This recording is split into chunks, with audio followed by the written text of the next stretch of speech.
Yes, so with this, we come to an end of this session. So let us sit straight with the head, neck, and spine in a straight line, connecting to Swamiji in our third eye, remembering Swamiji in our third eye. We will be chanting the Purna mantra. Om Purnamadav Purnamidam Purnat Purnamudachyate Purnasya Purnamadaya Purnameva Vashishyate Om Shanti Shanti Shanti Harihi Om Tat Sat Sarvam Bhagavat Shri Nithyananda Paramashiva Padukarvanamastu Om Nithyanandam. Please stay tuned. We will be starting the power manifestation in a few moments. Please stay connected.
Yes, so let us start with power manifestation.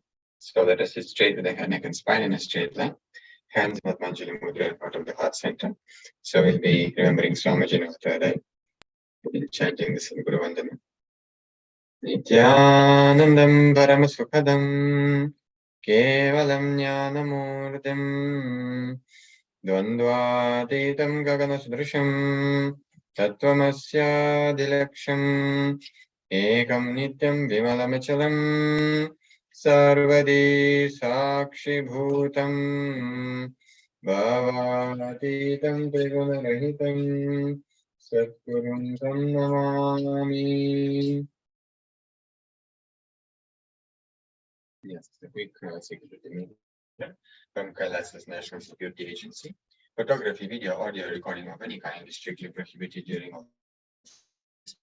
Be on the camera throughout the class. If you need to step out in any unavoidable situation, please inform the security officer or the concerned battalion.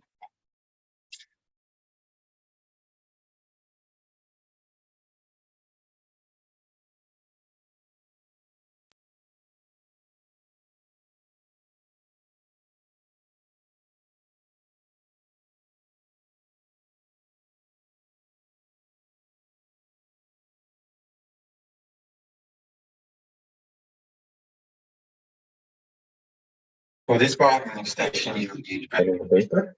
You need a timestamp camera. You need a device, the timestamp camera, and a copy of Living Enlightenment book. So make sure that you have a timestamp camera, and that the camera is facing you. You can take a few minutes to set this up.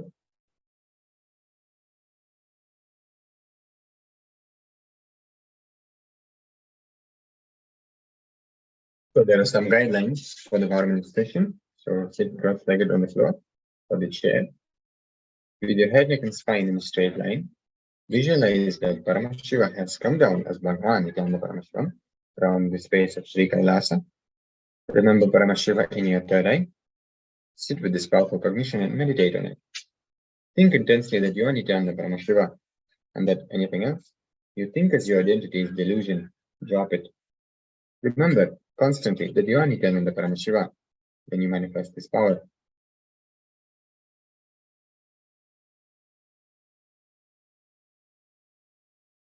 So, in the advanced levels of power manifestation of conscious over matter, the initiated disciples can connect with any matter, any immovable, can even move stones or mountains, can ask the tree to bear fruits, can allow the flowers to shower from trees, can connect with any living being and ask to respond in a specific way.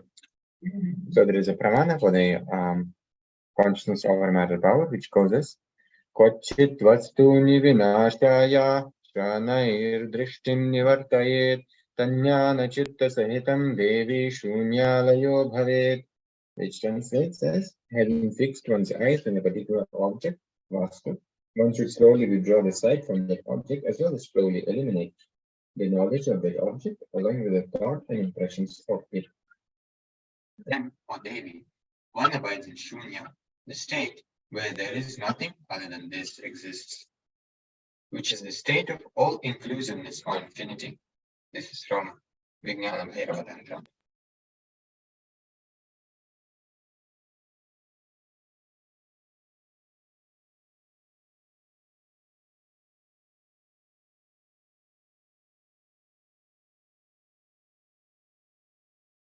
So we'll be manifesting the power of consciousness over matter. So you can keep any round objects like it can be a bottle of water, it can be a coconut, it can be an apple or an orange, something like this you can use for the power manifestation. You can also use, we'll be manifesting on the hard surfaces. So it can be a book, it can be a table, it can be like a tablet, because when we manifest the power on the device which has a silicon, then consciousness is easily connectable to that. So it makes it easy in initial stages to manifest this power. So you can use that. You can switch off the tablet or device, phone. You can switch it up and then use. Declare only you manifest. You can declare this power manifestation, the cognition, like I consciously declare, let my confusion, delusion all be wiped out. Let only you manifest in me. Declare the coconut to vibrate. Feel it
okay, for you at the background to assist you be in the powerful space of one.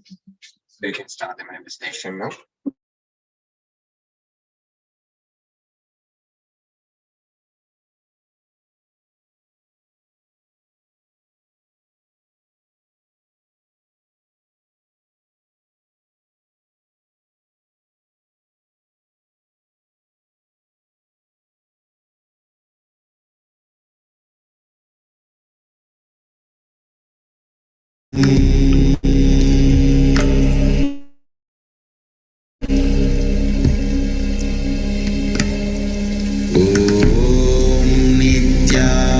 Nithyananda Paramashivoham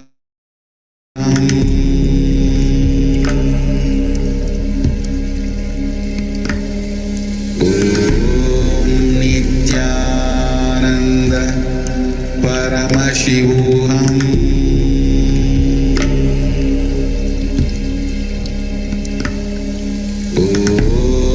Nithyananda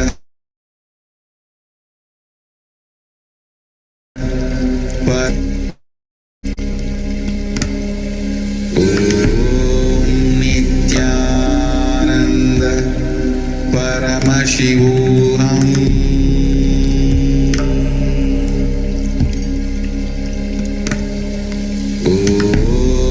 Nithyananda Paramashivoham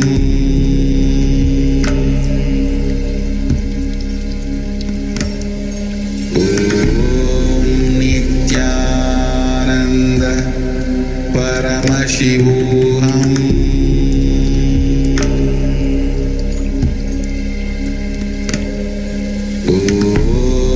Nithyananda Paramashivoham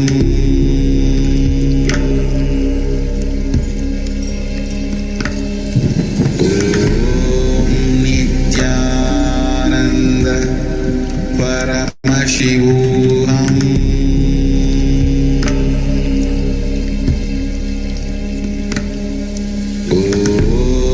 Nithyananda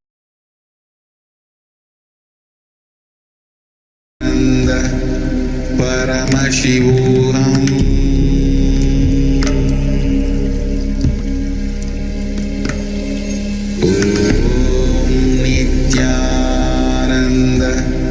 Paramashivoham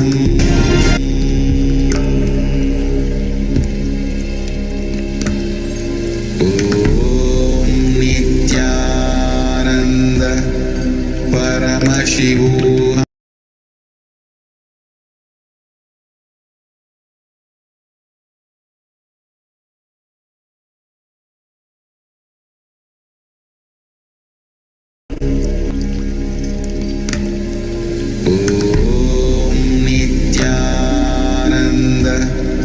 Paramashivoham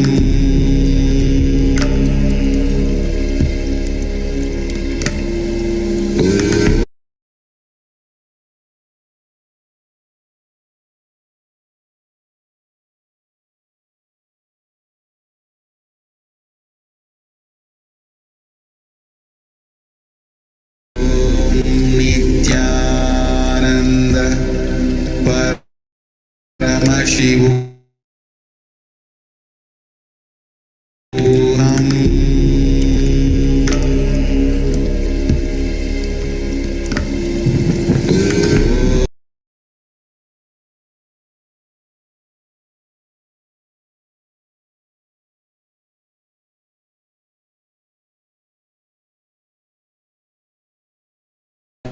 Paramashivoham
with this, you can stop your video recording and stop the power manifestation.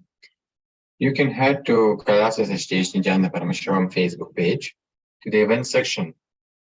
And you can upload your videos and experiences of power manifestation there. You can use hashtags like KAILASA Paramashivoham and Nithyananda. You can also use any other hashtags which you feel are appropriate here. So let us spend 5 minutes in sharing our experiences of the power manifestation on the social media before I move to the next session.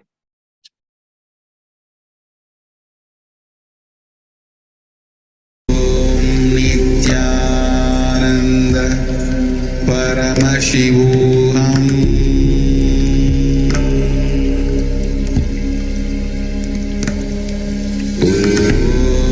Nithyananda Paramashivoham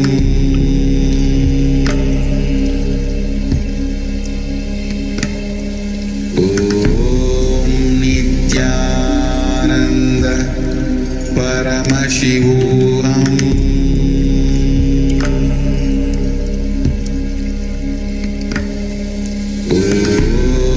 Nithyananda Paramashivoham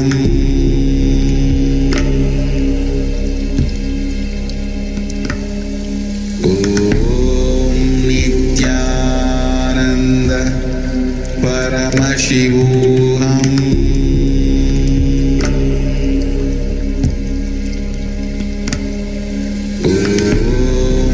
Nithyananda Paramashivoham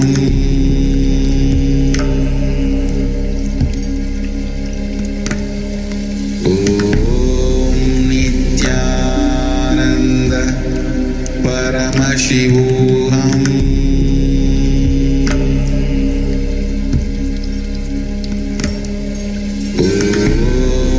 Nithyananda Paramashivoham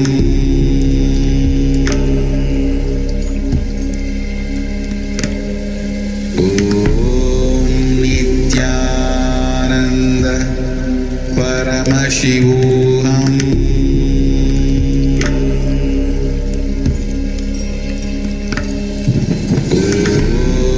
Nithyananda Paramashivoham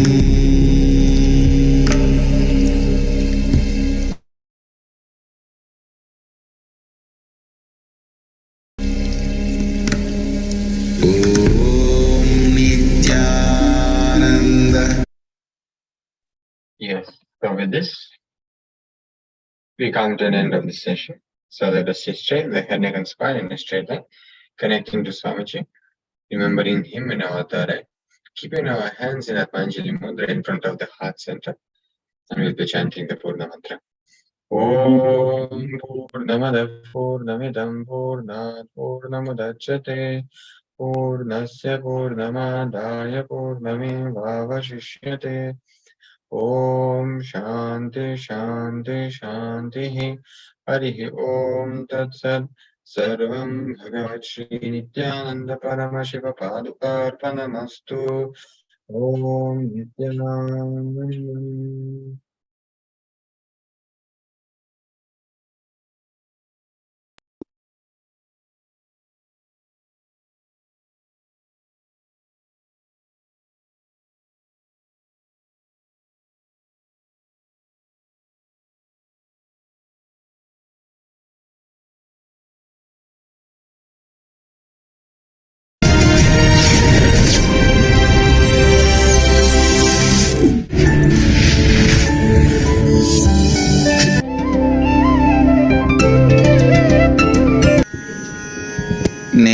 नित्यानन्देश्वर समारम्भाम् नित्यानन्देश्वरि मध्यमाम् अस्मदाचार्यपर्यन्ताम्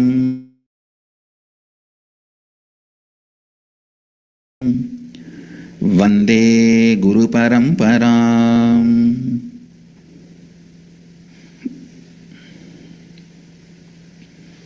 I welcome all the devotees, disciples, Samajis, Satsangis, Srimahans, Mahans, Tanedars, Kotaris, visitors, viewers, everyone sitting with us through Nithyananda TV, Sadhana TV, and two-way video conferencing, having Nayana Diksha. Cities sitting with us through two-way video conferencing, having Nayana Diksha.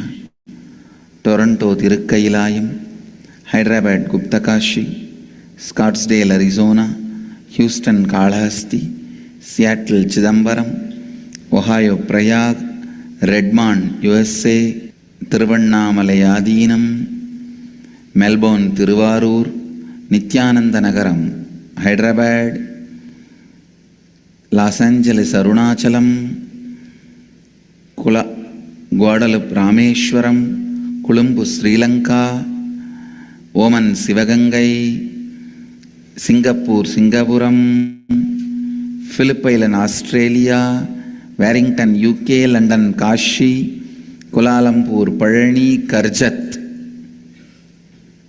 Mumbai, San Jose, Madurai, San Antonio, Texas, and some more cities. I welcome all of you with my love and respects. We'll enter into the satsang. Upanishads.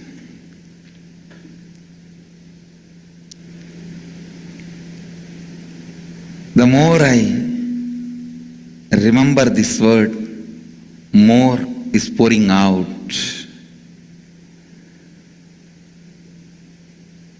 I'll continue to expand on Apaurushyatva, means authorless. So many dimensions need to be explored. We need to understand about this concept of Apaurushyatva, authorless. Please understand, yesterday as I was explaining,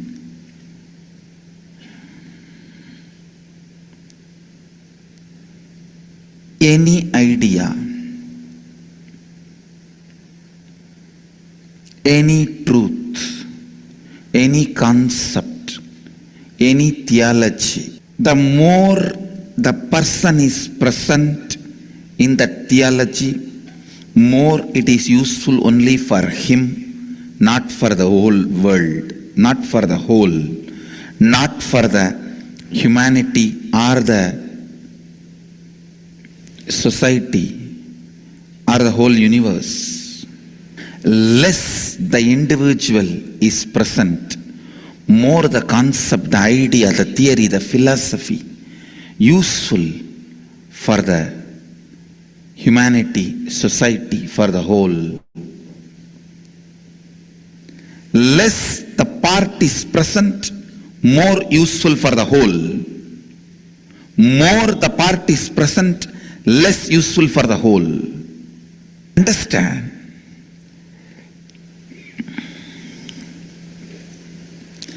Less the individual is present, more the truths, concepts, ideas are useful to the whole humanity, society, and the universe. More it is universal, less individual. More individual, less universal. The individual's influence should only be for the sake of enriching, never for the sake of establishing the person's identity. I tell you, history is always written by the people who won the wars. That is why it is never factual as it happened. No. No history is factual. Only when the author's individual vested interests, fear and greed to certain ideologies disappear, only then the history becomes factual, whole, useful for the whole universe and whole humanity, whole society. Histories written by the people who don't have any vested interest only is called Puranas.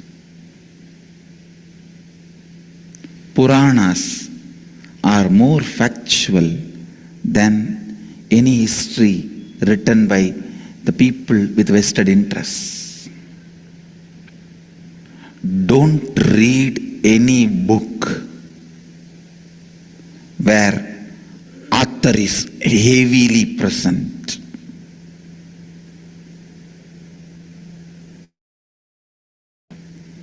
If the author has disappeared within him and vested interests, fear or greed for an ideology, then read that person. Not just his books, read that person's very life. Be around him and learn. You will catch the truth. Apaurishyatva.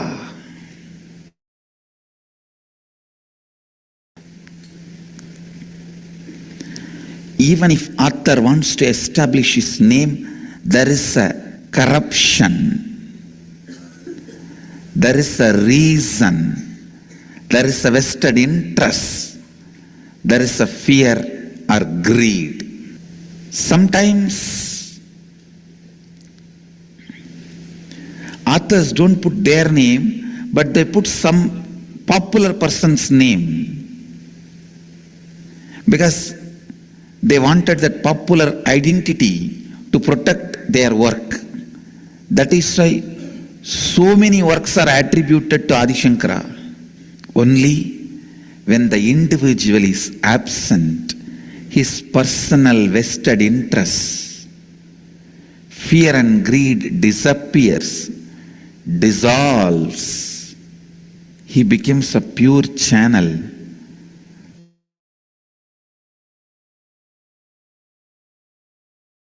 for the existence to sing its own.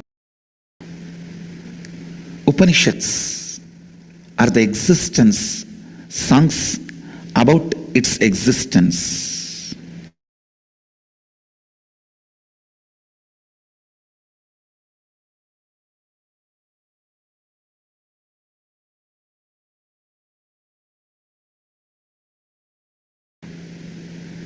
Existence, they are so extraordinary.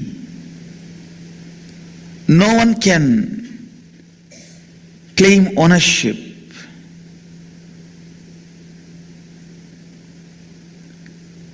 All human beings put together from the beginning. We have built so many cities all around the planet Earth. But can all of us put together claim? Even after all this work, can we claim ownership for the planet Earth?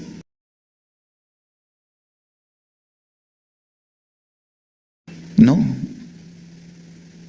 It is too big to claim ownership. Natural disasters and calamities are again and again the nature's legal notice to us saying, don't claim ownership. Natural disasters and natural calamities are the legal notice sent to human beings again and again. Just because you built so many cities, don't claim ownership. Maybe you have done a great job, but that does not give you right to claim ownership. These great truths revealed in the Upanishads, listen. The truths revealed in the Upanishads are too big.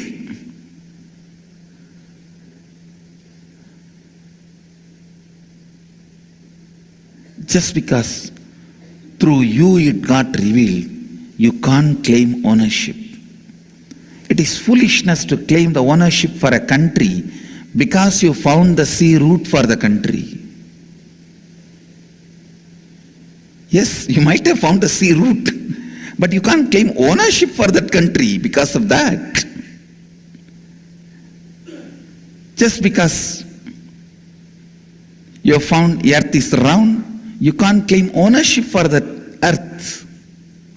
The truths revealed in these Upanishads are too vast, too big.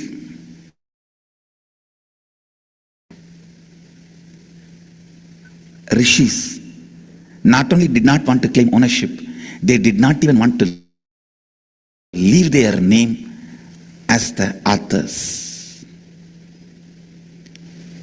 Those few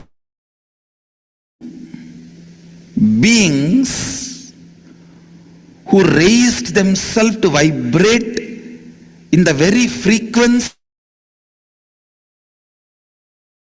of the cosmos,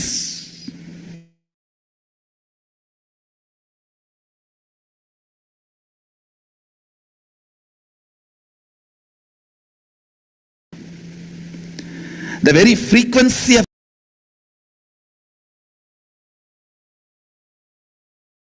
universe,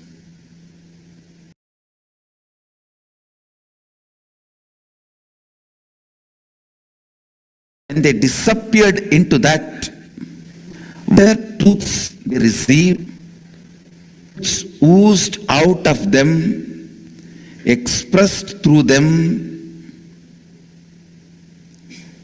that got recorded as Upanishads. I think those rishis understood when they disappeared only these truths were expressed. That is why they very clearly decided not to own those truths even by claiming authorship.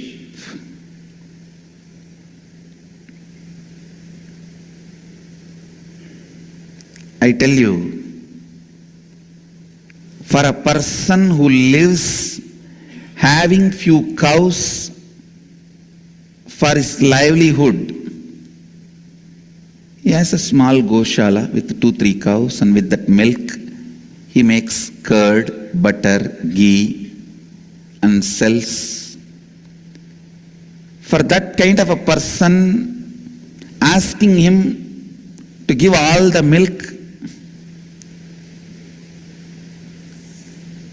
and pour it on a deity as abhishekam, because that's the fruit of his whole life, his efforts. An agriculturist, asking him to give away all his grains in annadanam, that is a too big sacrifice, because that is the essence of his whole life, his whole life's fruit. If an agriculturist gives the grain, that is the sacrifice. A person who owns a goshala, if he gives away all his milk, that is a sacrifice. You can see many times a jewelry shop owner. I have heard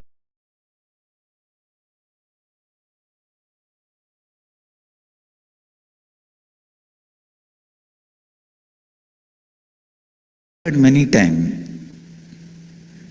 when people go to them for donation, they feel that is their life. And same way, he may give money but never clothes, because he feels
Yes, Nithyanandam.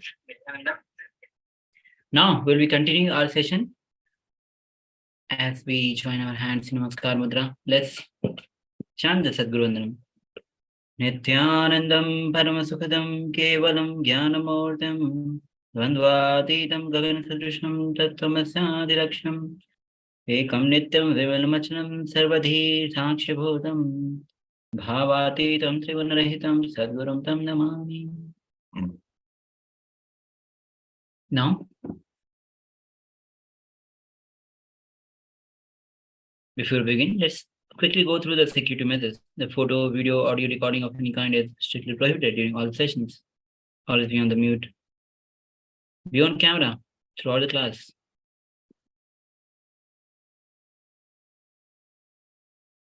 Now, let's see what Bhagavan has to say about the difference between the fact and the truth.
Concept of Sahasrara happened.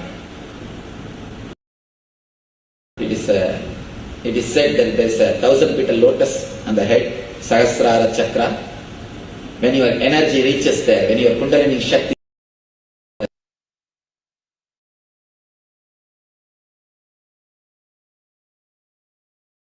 the 1,000-petal lotus blossoms and it starts spreading the Ananda Gandha or Ananda, the bliss, smell of bliss, the joy and ecstasy. Actually, if you open and see, you will not find lotus, you will find only clay. If you open and see, you will not find lotus. It is not physical, it is metaphysical. It is metaphysical experience expressed in a different terms, the different words. When a disciple hears, he visualizes it in a different way.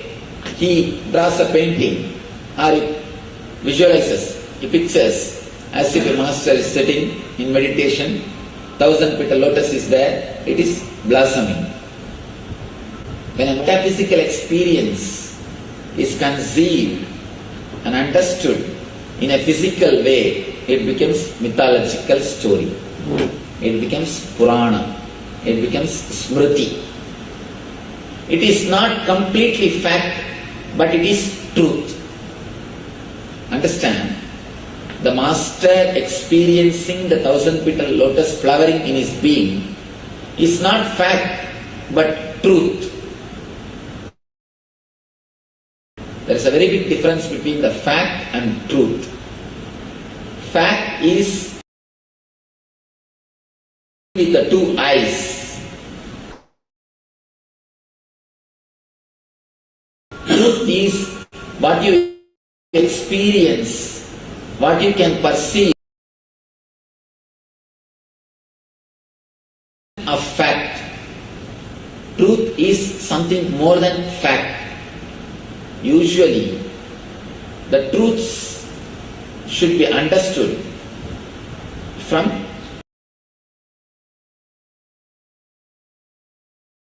If you try to analyze the truth with your limited vision, with your logic of facts, you will miss the whole juice of it.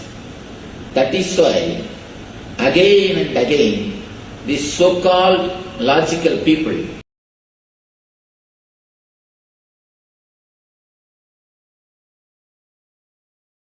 our scriptures, again and again they misunderstand.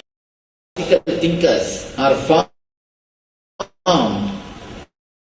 in our system because they don't understand.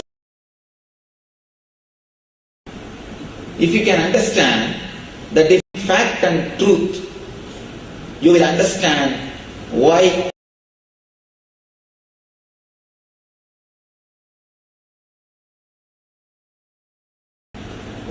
our great masters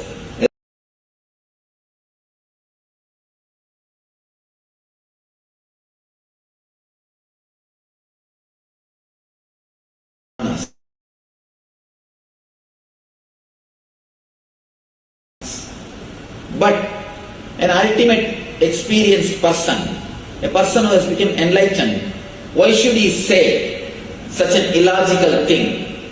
Why should he make a statement which doesn't suit our logic? He makes the statement from the level of truth. We try to understand it from the level of facts.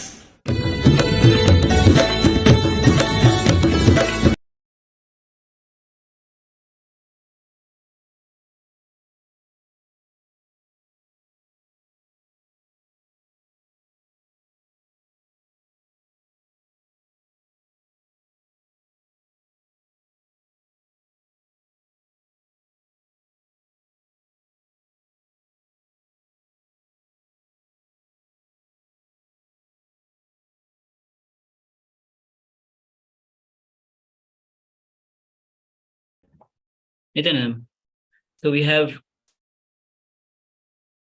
learned from Bhagavan himself the difference between fact and truth. Fact which is visible with 2 eyes and the truth which is experienced.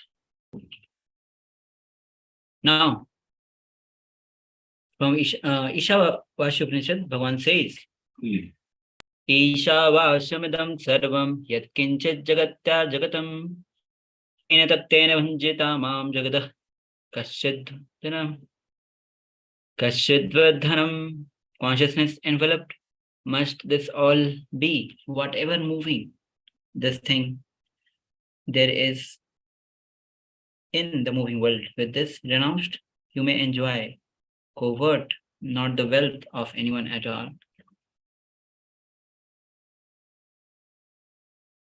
Patanjali Ustra Vibhuti Pada, Sutra 21.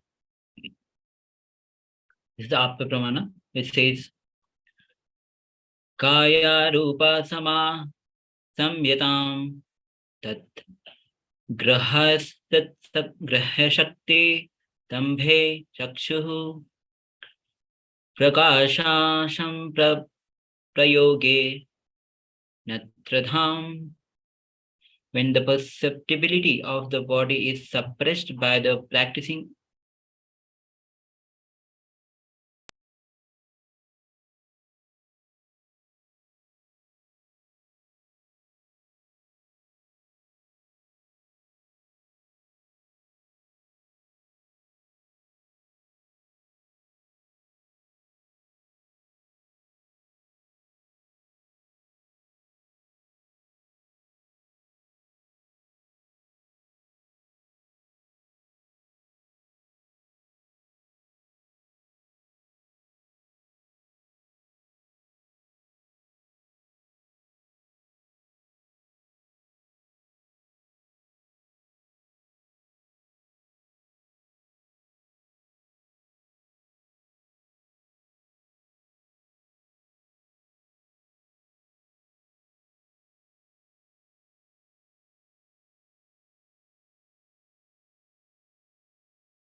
Yes, Nithyananda. Sorry for the technical glitch and the delay. Now we'll be moving on to Isha Vasya Idam Sarvam. Isha, consciousness, which has all the auspicious qualities, which is causal, actual material source of everything. It is not just the source of three plants, stone, you, me. It continues to permeate, fill us of all, and everything is, even when we are in this form. Consciousness is not just the source, it is the base, not just the base material. It continues to be the base, which keeps the material together in this shape. Yat kinchin jagatyam jagatam. Whatever you think as a moving in ever moving world, it means moving. Change is your perception and factual. Many times your perception is not factual, your factual is not truth, your truth is not reality. Let's understand what is perception and what is fact and what is truth and reality. Now, as you can see beautifully in this diagram, perception is your senses operating within the limit of time and space. That is perception. Fact means your senses are operating beyond the boundaries of time and space. Truth means the perception is transformed by the perceived. Because it is too huge, the time and space itself is transforming in the way you perceive. Reality means perception beyond the boundaries of perception and time and space. All the confusion in the world is the fight between the perception, fact, truth, and reality. Whether it is in the field of religion, science, spirituality, logic, law, mathematics, any field. Perception, Earth is flat. Sun goes around the Earth. Fact, Earth is round. Earth only goes around the sun. So as you can see, perception is your senses operating within the limit of time and space. Truth, listen, Earth is not exactly round. Sun is going around the Earth. Reality, how planet looks, see it from the Google map, and the Earth and the Sun are both going around each other. Fact is, Earth is not flat, it is around. And the Sun is not going around the Earth is going around the Sun. Perception. The Earth is flat, but there is what we perceive, and Sun is going around the Earth because you see the Sun on one side in the morning and the west side on the other evening. Truth. Earth is not exactly round, it is more like orange fruit, a little pressed above and below. In truth, Sun also goes around the Earth, but they both are not one and the same. The reality shape of the Earth should be seen with the Google map. You cannot describe it as round or little orange fruit type. No description is possible. See it as is, and both Sun and Earth are going each other. Earth goes around the Sun within 1 year. Sun goes around the Sun within 1 billion years. Life is all about evolving your cognition from perception to fact, fact to truth, reality, and that's all. Bliss, love, renunciation, devotion, yoga, nothing. All these are side effects. When you perception evolves to fact, you may suddenly become meditative. You may suddenly become yogic. You may suddenly become loving. You may become blissful. When you are moving from fact to truth, you may suddenly become active, more loving, blissful, and you lose your cunningness. Your bamboo stick floating in the Ganga does it. And what ignorance, powerlessness floating on you does it to you. For example, if you merge Ganga as your consciousness, bamboo stick in your powerlessness, right, left is which we call as inside, outside, moving and moves not.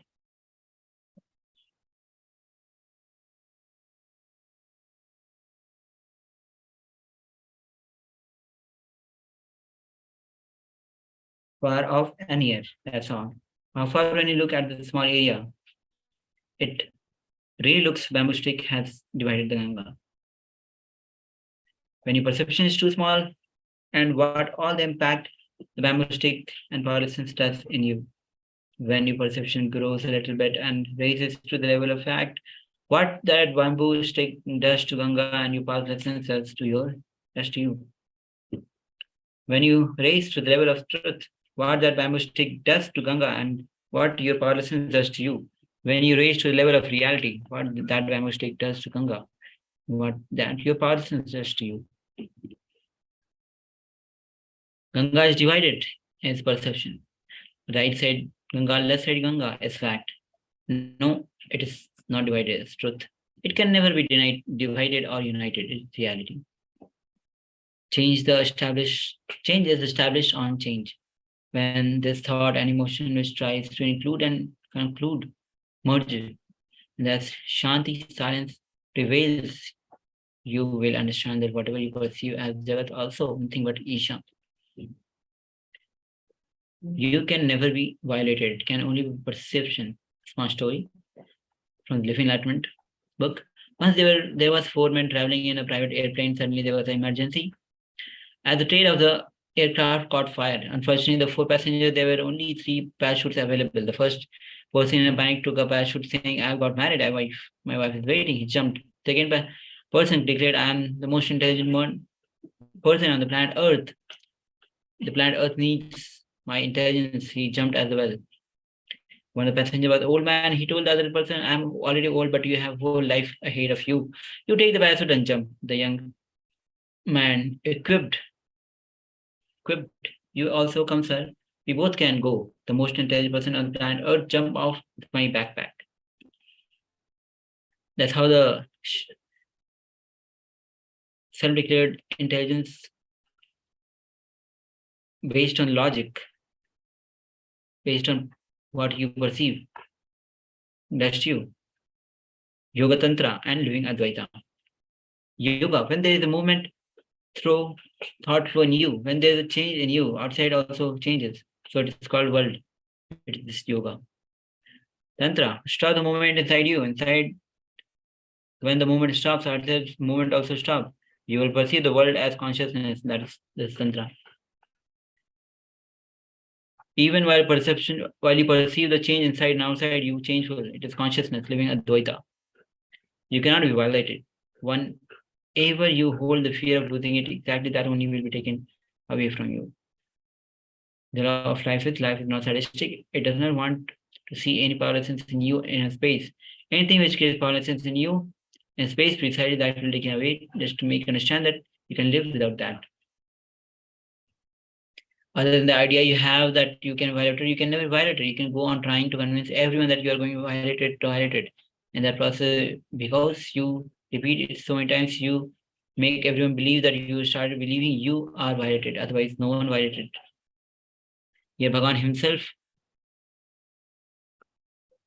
reveals about the perception. Let's hear from Bhagavan himself. Just give me a few moments.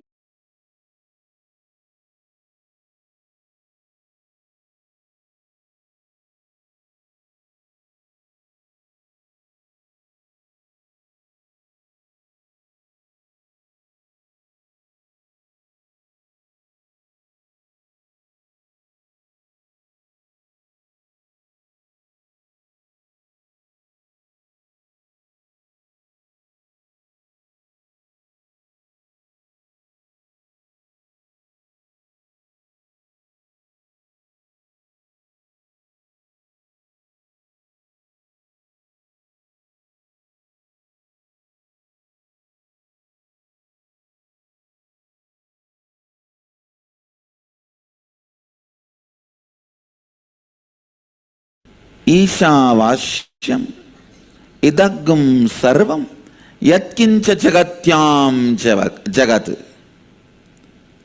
Whatever is moving in the moving world is enveloped by consciousness.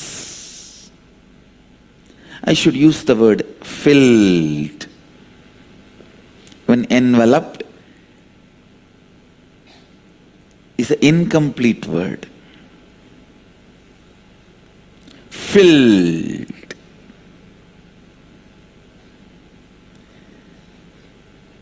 Enveloped means something which is getting enveloped is away from what is enveloped. No.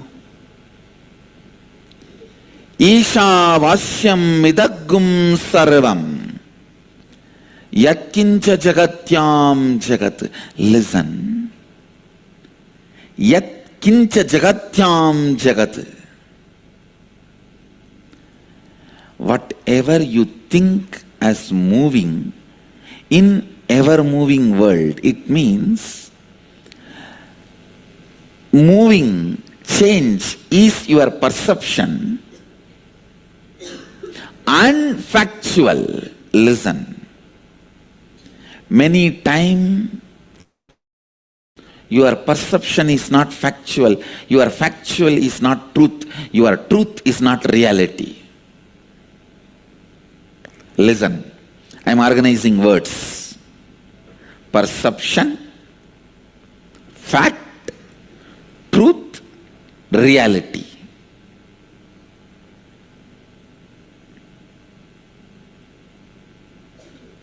Perception.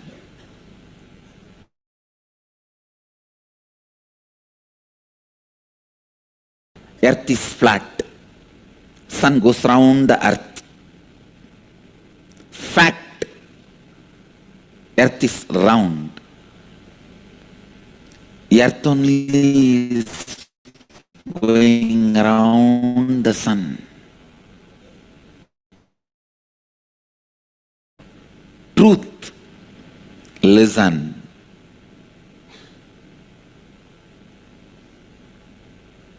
Earth is not exactly round and sun is going round the earth. Reality. How the earth looks, see it from Google Map, and earth and sun both are going round each other. Understand? Perception, fact, truth, reality.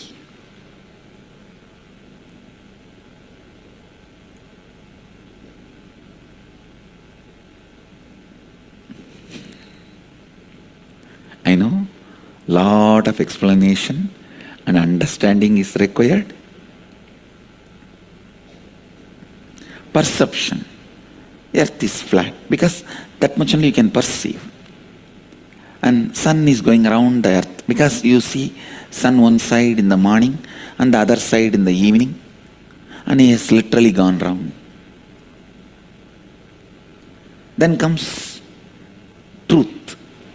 Fact. Fact is earth is not flat, it's round. And sun is not going around the earth. Earth is only going around the sun. Means little expanded perception.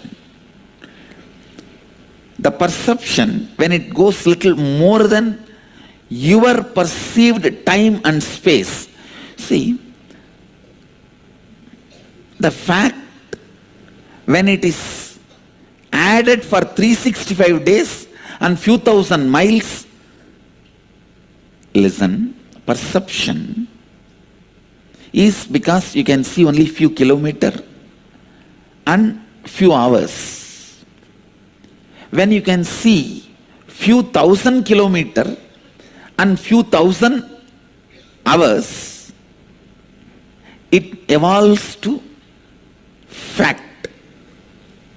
Perception evolves to fact. And when you can see few million miles and few million years, then fact evolves to truth, where actually earth is not exactly round and the sun is going around the earth. Please understand. This you need to understand. I'll explain.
Nithyananda, sorry for the technical glitch. Now, as we have come to the conclusion of this session, let's share the powerful cognitions from this session. As we continue, let's join our hands in Namaskar Mantra in front of our heart center. Inhale deeply as we chant this one mantra. Om Purnamada Purnamidam Purnat Purnamudachyate Purnasya Purnamadaya Purnamevavashishyate Om Shanti Shanti Shanti Hari Om Tat Sat Sarvam Bhagavad Shri Nithyananda Paramashiva Padukarpanamastu Om Nithyanandam. Stay tuned as we'll be right back in a few moments for the next session.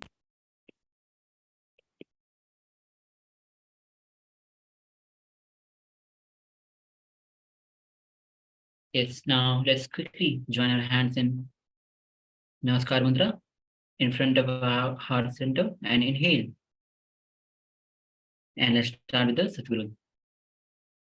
Nithyanandam Paramasukadam Kevalam Jnanamurtim Dvandvatitam Gaganatadrusham Tattvamasya Adilaksham Ekam Nityam Vimalamachalam Sarvadhi Sakshibhutam Bhavatitam Trigunarahitam Sadgurum Tam Namami.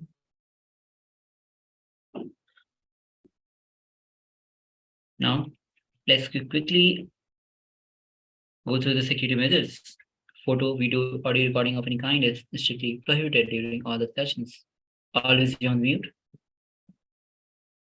Now, prior to attending this program, please consult your doctor as all the techniques, process, exercise might not be suitable for everybody.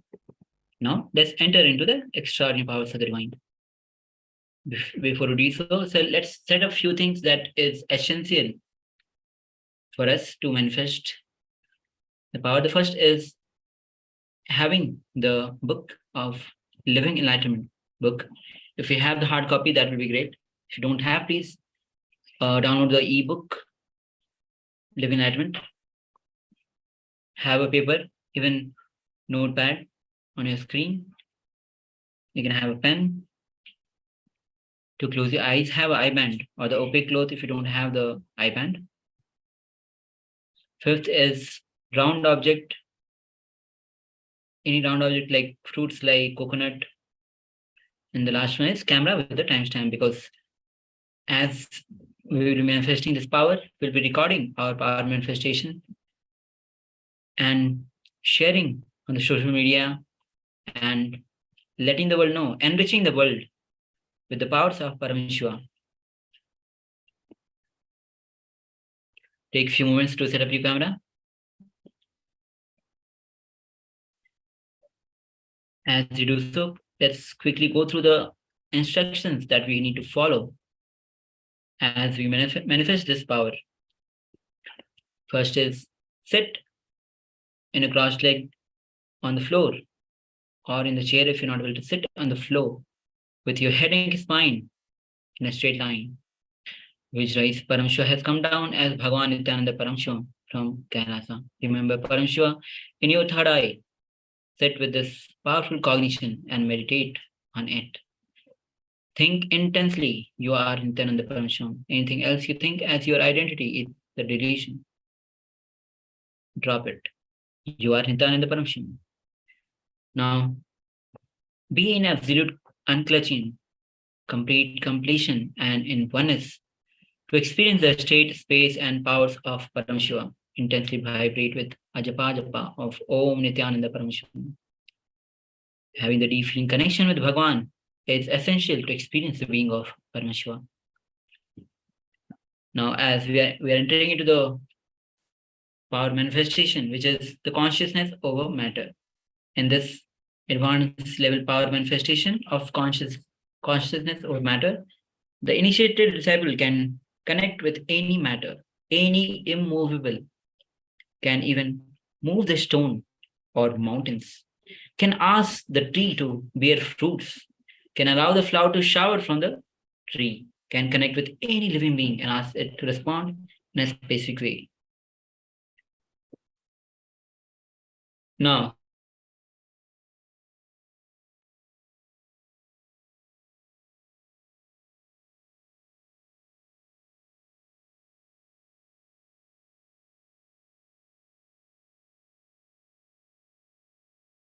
the verse 120 says, Kvachit vastuni vinyasa sane drishti nivartayet taj jnanam chit sahitam devi shulyana layo bhavet. Bhagavan Paramashiva says, having fixed one eye on a particular object, one should slowly withdraw the sight from that object, as well as slowly eliminate the knowledge of that object along with the thought and the impressions of it. Then, O Devi, one abides the sunya, the state where there is nothing other than this exist, which is a state of all inclusiveness or infinity. Now, as we enter into this power of manifesting the conscious knowing power, conscious knowing matter, now we'll be moving the coconut on the hand. Now, here the 4-step guidelines. We'll be taking 5 minutes to manifest this power. So first is open the Living Enlightened book.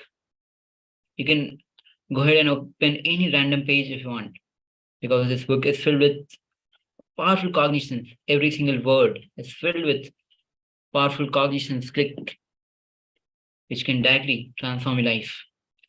Now, receive the powerful cognition from the Living Enlightenment book. The second step, turn on the video recording. Place the coconut on your palm like this. Palm to be placed flat and declare the coconut to move left. Now, you have to place the coconut on your palm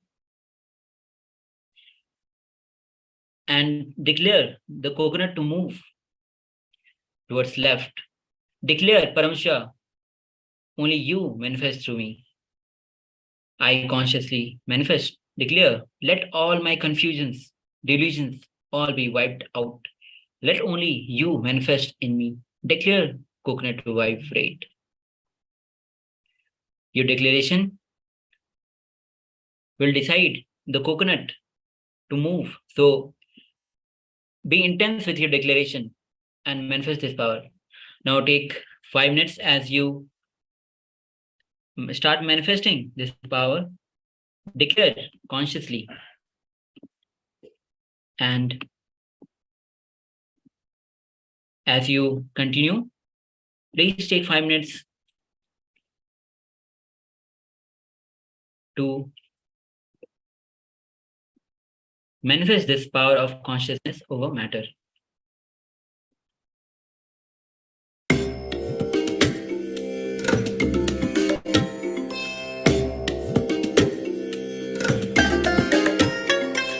I bless you all.